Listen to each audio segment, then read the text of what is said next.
Um dos argumentos, eu não quero aqui citar o nome, senão o reverendo vai ficar sensível. Mas é o tio Nico, né, mais conhecido. Ele falou, nós não podemos dar vazão para o continuismo, visto que naquela época as pessoas não precisavam ter fé.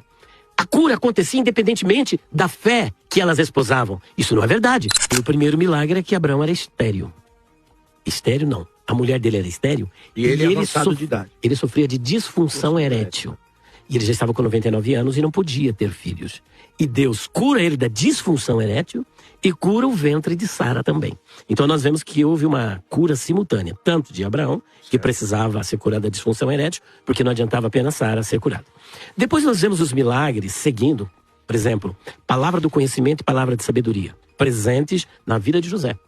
Ao ouvir o sonho de Faraó e dar a interpretação e ainda fazer uma previsão para o futuro daquilo que iria acontecer. Não somente do Faraó, mas também dos 2 presidiários que com ele estavam. Então veja que antes mesmo do derramamento do Espírito, antes mesmo da necessidade de ser realizado um grande milagre lá no Egito, porque eles enfatizam apenas que na época de Moisés, de Josué, período dos juízes, é que tinha um milagre. Mas antes mesmo já tinha milagres. E dizer assim, que porque os milagres não são frequentes, então eles cessaram, isso não é uma verdade. O Senhor Jesus, enfaticamente, ele disse, na época de Elias, havia muitas viúvas, mas ele visitou apenas uma e ressuscitou o filho dela e solucionou o problema de escassez que havia naquela região. E essa viúva nem sequer era de Israel. Caso de Eliseu. Havia muitos leprosos nos dias de Eliseu. A coisa se repete na história. Se repete. Não significa que eles cessaram. Mas na época de Eliseu, apenas o Naamã foi curado da lepra. Por que não curou todos os leprosos? Visto que mesmo nos dias dele tinha 4 leprosos na porta da cidade. Mas ele curou Naamã, que nem sequer era de Israel, e deixou de curar os 4 que estavam lá na porta da cidade, no capítulo 6 e capítulo 7, que envolve o mesmo contexto de Eliseu.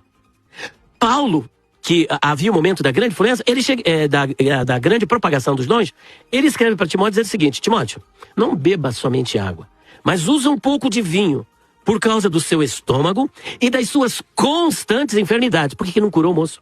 Aí ele escreve uma outra carta dizendo, eu deixei Trófimo doente em Mileto. Quer dizer, os dons ainda estavam agindo. Estavam, mas não eram essa frequência como é descrito.